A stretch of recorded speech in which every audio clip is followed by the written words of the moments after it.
Ladies and gentlemen, boys and girls, welcome back to mismapasion, and the quarterfinals of the WOSO Olympics have wrapped up, and in this recap, we will take a look at all the action that went down, which included having only one game, yes, one, finishing in regular time, because yes, it was that intense in the quarterfinals. We begin with the USA and Japan, former world champions going at it in a match that is always some guaranteed entertainment, despite the fact that historically, Japan have only won one of their last 8 encounters against the US, which is coincidentally the 2011 World Cup final.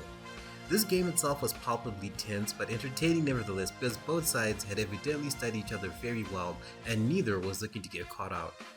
As we had seen in the group stages, the US were dominating with possession on the ball, but were finding absolutely no joy whatsoever going forward. Such was the defensive solidity of Japan, which is their well-known calling card. No matter what the USA threw, Japan was more than ready to catch it and throw it right back at the Stars and Stripes, and this was a great chess match that was unfolding right before our eyes. The second half of the game built on what happened in the first half, with Japan proving to be the better of the two as they begun to carve out opportunities for themselves. For their efforts, the USA could not get themselves out of their malaise and they soon suffered for it, with Japan continuing to knock on the door. The most action of the game came in the last 20 minutes as both teams went for broke. Japan, of course, had arguably the better opportunities to do something, but they were ultimately squandered as they snatched at those chances, and the USA did have a few moments where they could have put the game to bed, where the likes of Smith and Rodman were through on goal, but the opposition's airtight defense made sure that was not going to happen. And ultimately, the game would go into extra time. With fatigue gradually settling in, both teams got more desperate to get ahead, and early on, it was Japan that was enjoying the attacking opportunities as their path to goal had become more open due to the aforementioned desperation. However, much to the dismay of the Nadeshko, they ultimately could not test the US defense's resolve as they should have, and they would come to root their missed opportunities as around halfway through the second half of extra time, Trinity Rodman would suddenly turn 0 into 1 as she left her marker for dead and tucked the ball away into the far corner to claim the first goal of the game. And it would be that goal that proved to be the decider as the Stars and Stripes ran out narrow 1-0 winners against the Japan side, who will definitely lament their luck but ultimately performed very well in this match and in the Olympics campaign overall. For the USA, they will now need to just look at recuperating for their next match after such a grueling game, and hopefully their performance in the semi-final will be a marked improvement from this showing that took them right to the edge. And before we move on, best wishes to Arsenal's Emily Fox, who hobbled off with an injury which thankfully did not look too substantial, so hopefully she will not be on the shelf for too long. The second quarterfinal encounter was arguably far more mouth-watering than what we got from the USA and Japan, as Colombia took on 100%er Spain, and the fireworks did not take long to start in this game. From the word go, Colombia made it their mission to make Spain as uncomfortable as possible as the world champions were being consistently pushed and shoved off the ball by the Powerpuff Girls. This tactic proved fruitful as La Roja were shaken and struggled to get into the groove of things despite an early warning shot from Barcelona sensation Salma Parajuelo. Said warning though would ultimately prove to be a false alarm as Colombia would hit Spain on the counter and the returning Mara Ramirez would fend off 2 defenders and nutmeg the goalkeeper in a beautiful finish that put Colombia in front. And knowing what was at stake, the Powerpuff Girls only continued to pile on the pressure, refusing to give Spain an opportunity to do something effective, and they successfully managed to do so going into the second half. To Spain's credit, they did find their bearings in the second half, but it was not enough to rattle Colombia, who continued on the front foot despite losing Pavi to injury in the first half after pulling up in an attempt to get onto a beautiful cross from none other than Linda Caicedo. Speaking of who, Caicedo would be in great form as her attempt at goal, though deflected by Katakoi, fell graciously to the feet of Lacey Santos, and though Irene Paredes was there to act as a hindrance, Santos outdueled her to put the ball into the back of the net and double the score for the South American outfit. It was all going very well for Colombia, and they were effectively in cruise control with everything working in their favor. But the tide began to turn not too long after the second goal. Unfortunately, Caicedo, who had been so vital in keeping the attack going, eventually had to come off after sustaining an injury to her calf. The injury itself didn't appear to be quite significant, but she did manage to come off the field, albeit with some help from the medical staff. With the loss of their talisman and the tactical shift to park the bus, Colombia were now hunkering down and looking to weather the storm of Spain, but unfortunately for them, the Spaniards know a thing or two about unlocking stubborn defenses. A loose ball would soon be fired into the net by Jenny Hermoso to sound the trumpets of a comeback, and despite Colombia's attempts to see out the game as it went into 10 minutes of extra time, Spain would ultimately catch them sleeping again as Salma Parahuela would set up Captain Paredes for glory, who rifled the ball in to draw the Spaniards level and send the game into extra time, much to the chagrin of all the Colombians in the stadium. The game would continue all the way through extra time, with fatigue being another hallmark of this game, getting a little bit extreme as Arias had to be stretchered off because of it. Ultimately, neither team could find the match winner, and for the first time at these Olympics, the game went to penalties. As expected, the build-up was tense, but it would end up being Spain who came out on top, with the Spaniards scoring all but one of their penalties to send Colombia packing. The Pop-Up girls would undoubtedly be disappointed for ultimately throwing away a golden opportunity to cause a major upset like this, but their performances continue to impress, and they should be really proud of their performances, and they will undoubtedly continue to build on the progress they are making as a nation. Full credit must also go to Spain for pulling a remontada of their own. From 2 down to winning the shootout, Spain showed why they're champions, and in my opinion are a shining example of what it means to never give up and to keep going. But they will have received a rude awakening nonetheless at the hands of Colombia, and they will need to be extra vigilant in their semi-final encounter.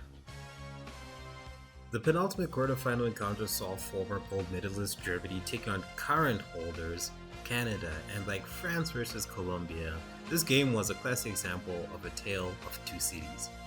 The first half saw Germany running roughshod all over Canada, who were regularly split open from the early goings and deep into the half, with Leo Schuler particularly being served up chance after chance to put die Mannschaft ahead, but to no avail.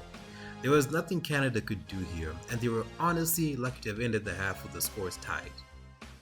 And in the second half, it was the same but in reverse, as it was now Germany's chance to look lost at sea, and they did their best to let everybody watching know it. Canada gradually grew into the game as the half wore on, with key substitutions in WSL regulars Adriana Leon and Chloe Lacasse proving to be major threats who really could have put the game to bed for the Canucks had it not been for some great shot-stopping exploits from Gotham FC's and Catherine Berger. And just like Canada, Germany were lucky to still be in the game by the time the second half came to close, with this game as well going into extra time. Both teams went at it in extra time, but despite their respective best efforts, neither was able to find the winner, and after the third consecutive game that went into extra time, we now had the second consecutive penalty shootout of the quarterfinals. Germany opted to go first, and Julia Gwynn stepped up and set the tempo for the shootout by firing a shot while past Sheridan. Quinn would step up to fire past Berger to level the scoring, but that was as good as it essentially got for Canada, as despite her team missing their next penalty, and Catherine Berger turned all eyes on her like Tupac as she proceeded to save 2 of the next penalties she faced, and on her third attempt, she guessed right and got a touch to Janine Becky's shot, but unfortunately, the ball rolled in nevertheless.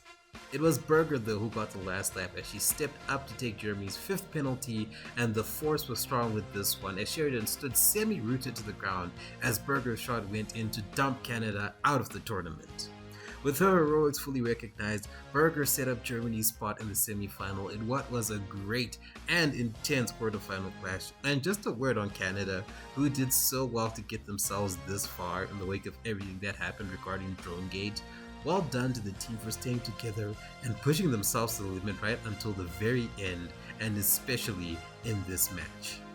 And in the final quarter-final clash, Olympic host France took on Martinez Brazil, and the match started off quite lively, with the biggest highlight in the first half coming from a penalty by Garchawi, which goalkeeper of the tournament so far, at least in my view, Lorena saved, and, as was prevalent in their final group match against Spain, Brazil found themselves having to work overtime in defense, which they did a more than a commendable job in keeping the likes of serial goalscorer Katoto quiet, with the Seleção even carving out a fair few chances for themselves and giving Les Bleus a few headaches of their own.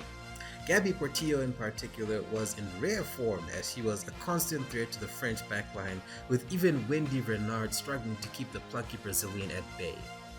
As the game wore on, both teams were getting more and more desperate and nervy as well, almost as if they didn't want to go to extra time themselves. Both sides were throwing everything at the wall, from attack-minded substitutions to roughhouse tackles that, for the most part, the referee was seemingly happy to overlook, but did pull out the odd yellow card here and there to make sure that things would not get too out of hand, as there were moments when she began to be crowded by the players, which only further heightened the emotional aspect of the game.